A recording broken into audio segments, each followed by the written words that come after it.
I'm an academic, so I love a podium, so I'll go ahead and use this here. I'd like to thank the India Foundation for having me out here. It's my second time attending this conference, and it does not disappoint. It's a very important event, and it's a great gathering of experts, so I'm honored to have the opportunity to contribute. I'm also thrilled to be on a panel about the politics of terror, because I think it's about time we put the politics back into political violence and acknowledge their place. We should do it objectively in terms of our analysis, but we should be very mindful of the fact that it's impossible to study terrorism or counterterrorism without accounting for political machinations that exist. And so I want to talk today about the politics of jihadist groups, which are the groups that have been talked about a lot over the last couple of days, and about the politics of state actions towards those groups, both supporting or enabling them, and also trying to counter them, sometimes, in the cases of some countries, both.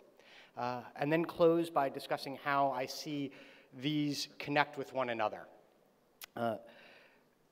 We've heard throughout the last couple of days, and it's absolutely correct, that jihadists are religiously motivated terrorists. One should not discount the importance of religious conviction, religious motivation. One should not discount the importance of theology. But that doesn't mean that they don't have political objectives. And while there's no such thing as a good terrorist versus a bad terrorist, it is also the case that terrorists, and especially jihadists, are not one size fits all.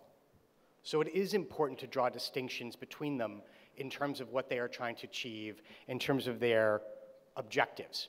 Now, their ultimate goal for most jihadist organizations is the restoration of the caliphate and the application of their interpretation of Sharia, Islamic law, here on earth. But that's a very, very long-term objective, and from an analytical perspective, it doesn't really help us to get at the variegation that exists within the jihadist movement.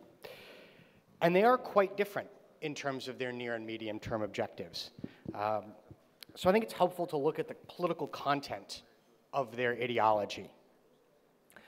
I'm an academic. We love to categorize things. So I'll provide a couple of different categories that I and other academics have identified within the wider jihadist movement.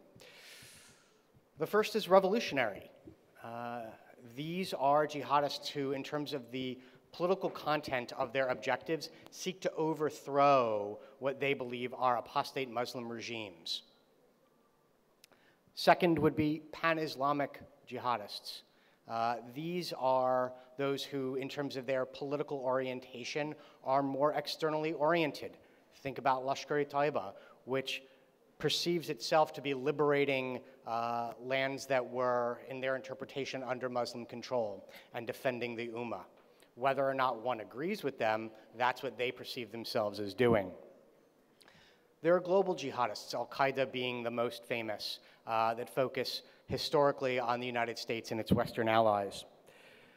There are those who think that the most important thing that they can do, the most important target they can attack, are Shiites or other sects that are not Salafi jihadists, or in the case of Pakistan, those that are not Deobandi.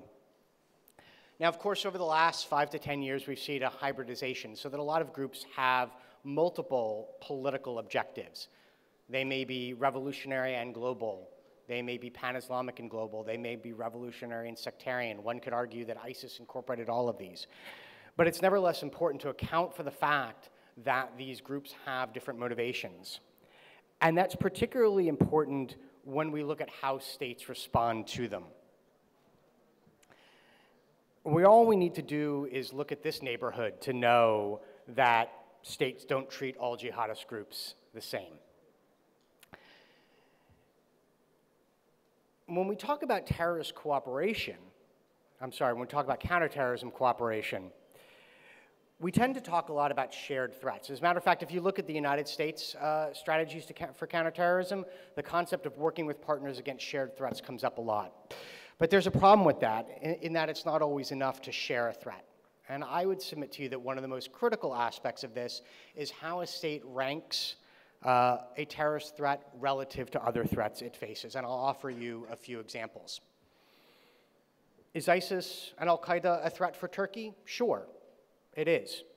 Both groups are, but not to the same degree as the Kurds.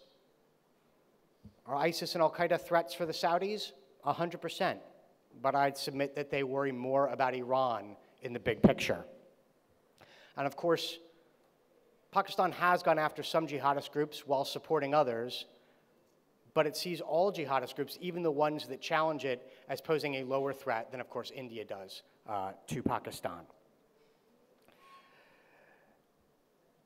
We want all states to treat all terrorists equally, or at least to view them all as belligerents. But politics means that that's not always going to be the case, that some states will see some terrorist groups as allies or perhaps as frenemies. And this is where that connection comes in, because a jihadist group's goals are informed in part by the way in which a state treats it, and a state's treatment of a jihadist group, whether it combats it or supports it, is informed in part by that jihadist group's goals.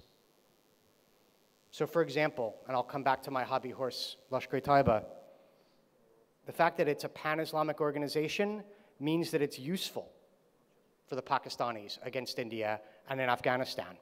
And the fact that it rejects revolutionary violence, at least for the time being, means that it's not the same type of threat at home as our other groups. One could look at the Saudis as well.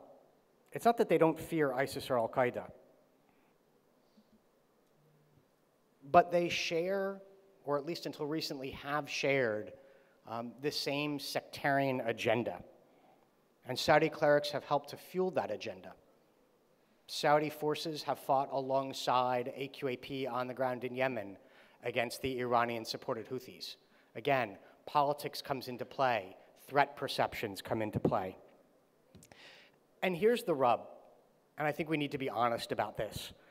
Overcoming those threat perceptions, overcoming those geopolitics is incredibly difficult. Instruments of statecraft, whether they be incentives or coercion, can secure limited actions against certain groups for a certain amount of time. They can help secure different types of cooperation, perhaps access, but they won't change fundamental calculus. They're rarely enough to move the way a state views a terrorist group. And so at the end of the day, as with all politics, what we're left with in terms of cooperation is the art of the possible. Thank you.